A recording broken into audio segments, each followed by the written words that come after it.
Hello students, welcome you all to the new video lecture, and this lecture is on topic Curie law and Curie-Weiss law.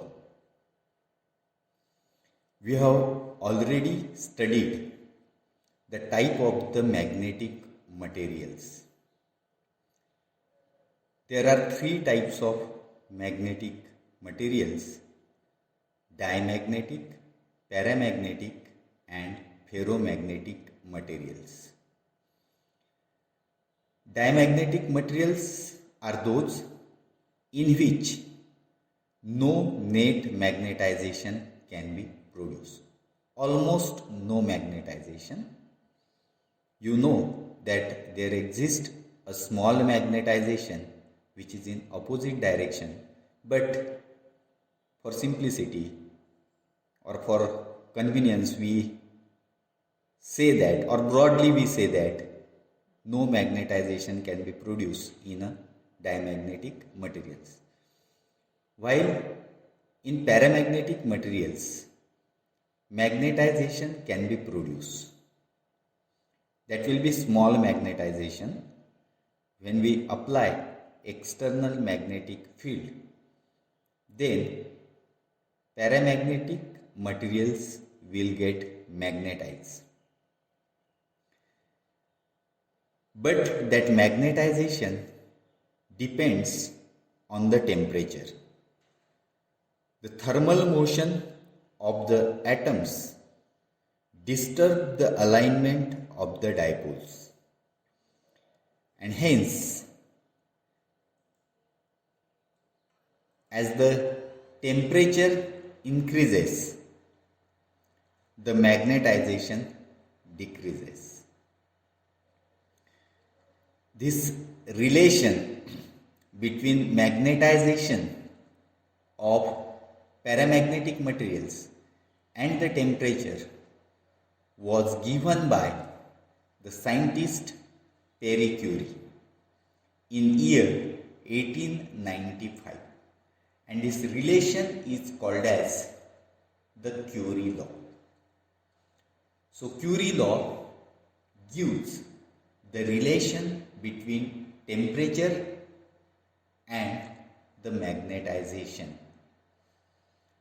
According to scientist Pierre Curie, magnetization is directly proportional to the applied magnetic field and inversely proportional to the temperature. That is, mathematically we can write capital M, magnetization, is directly proportional to applied magnetic field capital B and inversely proportional to absolute temperature capital T, which can be written as capital M is equal to proportionality constant capital C into capital B upon capital T, where proportionality constant capital C is called as the Curie constant. So Curie law is valid only when magnetization is far from saturation value. It is valid for small values of capital B by capital T. Small values of B by T means small values of applied magnetic field and high values of absolute temperature. So when applied magnetic field is small and temperature is high, then the magnetization will be very small, or it is far from the saturation value, and in that case only Curie law is valid. In other words, Curie law states that the magnetic susceptibility of ferromagnetic material is inversely proportional to the absolute temperature. That is, magnetic susceptibility chi is inversely proportional to the absolute temperature. As temperature increases, the susceptibility of magnetic material decreases.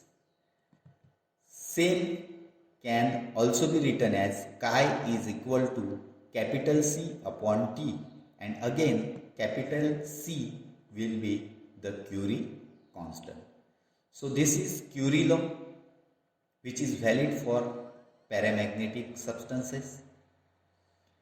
But if we study the ferromagnetic materials, so theory of ferromagnetic materials or explanation of ferromagnetic materials was given by scientist Weiss on the basis of domain theory. So Curie law was modified by scientist Weiss for ferromagnetic materials, and it is called as the Curie-Weiss law.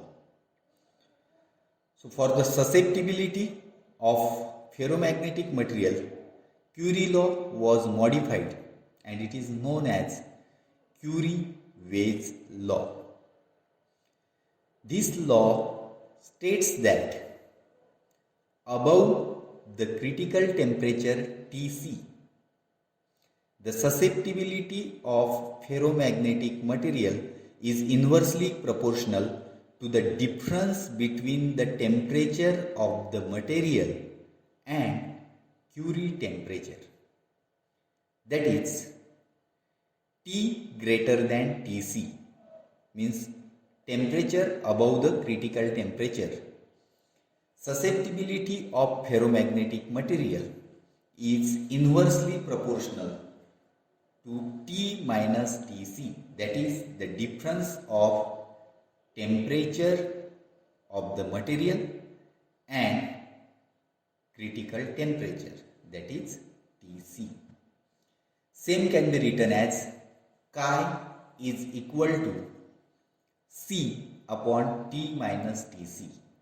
Here again C is the Curie constant, and this expression is known as Curie-Weiss law.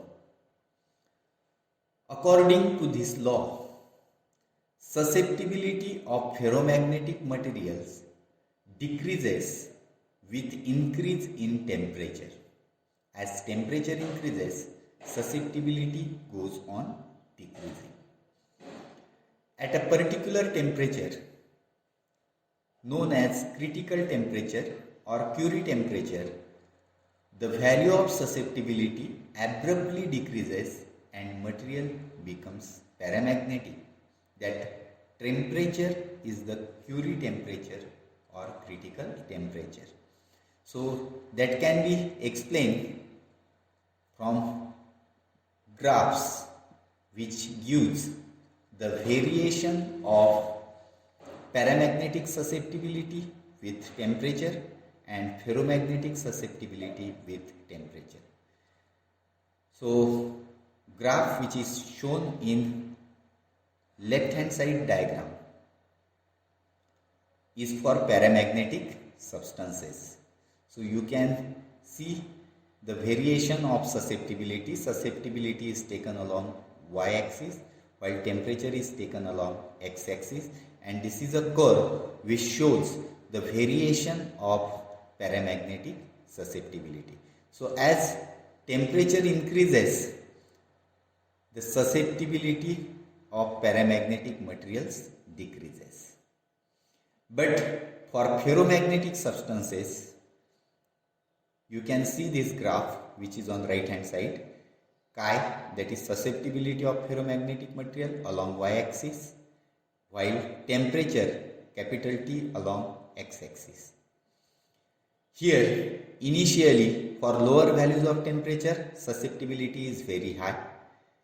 As the temperature increases, the value of susceptibility decreases. At a particular temperature, this susceptibility abruptly or suddenly decreases, and that material becomes a paramagnetic. And for further increase in temperature, the susceptibility values again goes on decreasing. So this is a point at which there is sudden decrease in susceptibility. So the corresponding temperature is called as critical temperature or Curie temperature. So above this critical temperature Tc, material is ferromagnetic, and below this critical temperature material is paramagnetic. So many times the question is asked, what is mean by Curie temperature or critical temperature? So we can define it as the temperature above which the material is ferromagnetic and below which the material is paramagnetic, or it is a temperature at which the transition of ferromagnetic materials into the paramagnetic materials takes place is called as the Curie temperature or the critical temperature. So in this way, in this video, we have discussed what is Curie law, what is Curie-Weiss law, and what is mean by Curie temperature or the critical temperature. So with these words, I will conclude myself, and thank you very much.